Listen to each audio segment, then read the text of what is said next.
د افغانستان نه یو ماشوم د جاز په ټیرونو کې انډیا ته تللی دی. دا خبره څومره حقیقت لري نن سبا په سوشل میډیا باندې دغه پوسټونه چې دي دا وایرل هم دی. تصویران به تاسو هم کتلی، ځینې کسانو په ویډیوګانې جوړ کړي دي چې د پښتن غیرت ته چې دی دا تاسو وګورئ چې په جاز په ټیرونو کې ناست دی او انډیا ته تللی.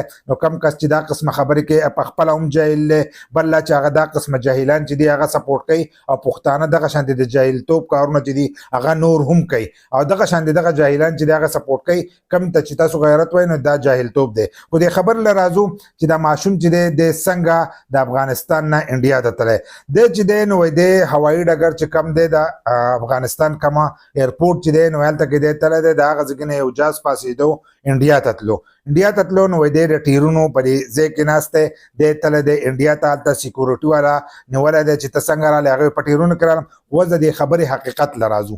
حقیقت دا دی چې یو جاز چې دی که نه کوم ځای کې چې ایرپورټ وي نو ایرپورټ ته خو اکثر خلک چې دی هغه پرېږدي. نو تاسو به کتلي چې کوم ځای کې جاز ولاړ جاز ته چې دی څوک پرېږدي. نو اول خو دا ماشوم هغه ځای ته تللی نه شو.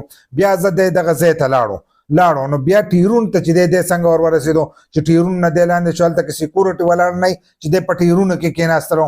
بیا دی په ټیرونو کې کېناستو. زه چې په ټیرونو کې کېناستلو جاز پاسېدلو دا ټیرونه به تاوېدل. زمونږ نه خو خوا کې د ګاډي ټیرونه تاویږي نو څڼ چغې خلاصې او دی به د جاز په ټیرونو په منځ کې ناست دی او دی ځي. او بیا دغه ټیرونه چې دي دا د ګاډي ټیرونه هم نه دي چې دا کوله او دغه شانتې روان او ته په ګاډي کې ناست او د ټیرونه چې دي دا تاویږي.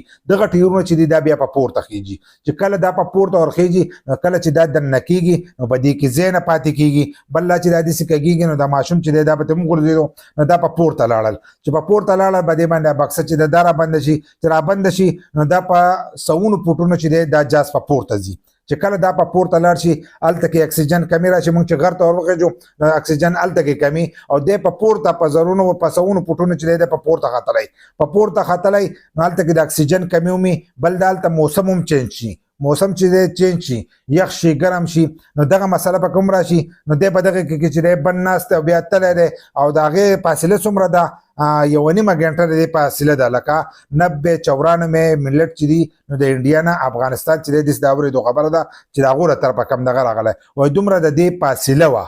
وایي دومره فاصله وه نو په دومره فاصله کې چې دی په دغه جاز کې ناست او دی بیا هلته رسېدلی دی. نو دا خبره چې دی زما د حسابه دا حقیقت د سره لري نو چې یو ماشوم د دغه ځای نه لاړ شي او په مخه پاسې جاز او هلته کې په انډیا کې کېني او په انډیا کې دی کوشي او هلته کې سکیورټي والا دی تپوس وکړي او دی ونه شي دا ځینې تصویران چې دی هغه نن سبا په AI باندې چې دا هم جوړېږي. خو دې خبر ته دغه ځای کې سوچ کول پکار دی چې جاز ته پرېښوده نشته. په جاز په ټیرونو کې کېناسته او بیا دغه شانتې په پورته تله او هلته کې د اکسیجن کمی او دی په دې هر سره کې بچ کېدو او افغانستان د انډیا ته چې دی رسېدو. خو کم کسان چې دا خبره کوي د غیرت نوم ولا ورکوي نو ټول نه غټ جاهلان دغه دي. ځکه چې سبا ورځې به نور دغه شان جاهلان نه اوچت شي او هغه به یا جاز پر ونښلي یا به جاز په ټیرونو کې چې دی په دې کې به کېني.